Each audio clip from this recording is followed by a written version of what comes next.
और कहा कि प्रभु अब देर मत करो।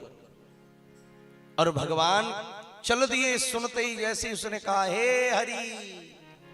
और महाराज भगवान कितनी देर में आए?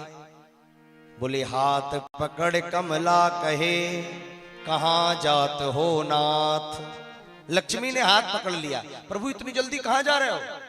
हाथ पकड़ कमला कहे कहां जात हो नाथ। तो क्या बोला भगवान ने कि हाथी के पास जा रहा हूं। तो सुनाई क्या दिया? बोले हा बोला बैकुंठ में और थी हाथी के पास। इतनी देर लगाई कि हाथी कहा तो हाथों बैकुंठ में सुनाई दिया और थी हाथी के पास सुनाई दिया। जैसे ही हाथी ने भगवान का दर्शन किया अपनी सूंड से एक कमल का पुष्प लेकर भगवान को देने लगा है। भगवान ने उस कमल पुष्प को लिया और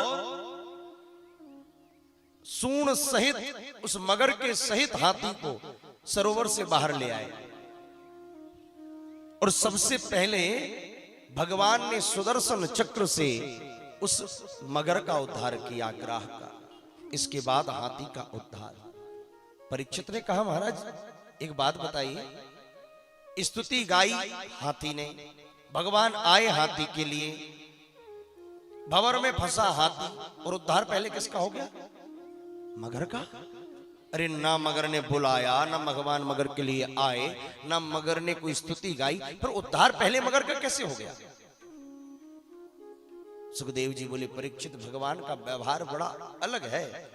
भगवान कहते मैं अपने भक्तों को पीछे तारता हूं, पर मेरे भक्त के जिसने चरण पकड़ रखे हैं उसका उद्धार मैं पहले कर देता हूं। इसलिए भक्त ना बन पाओ कोई बात नहीं, कम से कम जो भक्त हैं उनके चरणों से जुड़ जाना।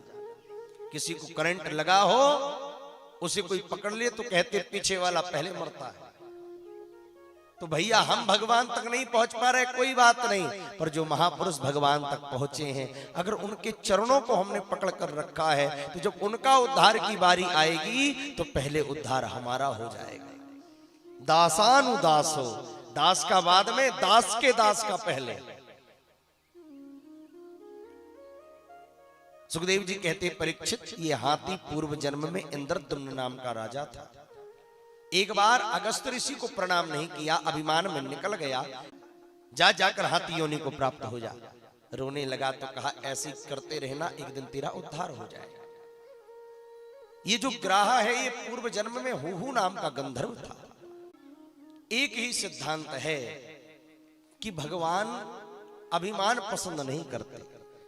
अभिमान में मिट गए धन वैभव और वंश, ना मानो तो देख लो रावण कौरव कंस। अभिमान भगवान किसी का रहने ही नहीं देते हैं। इसीलिए भगवान ने आज दोनों का उद्धार किया।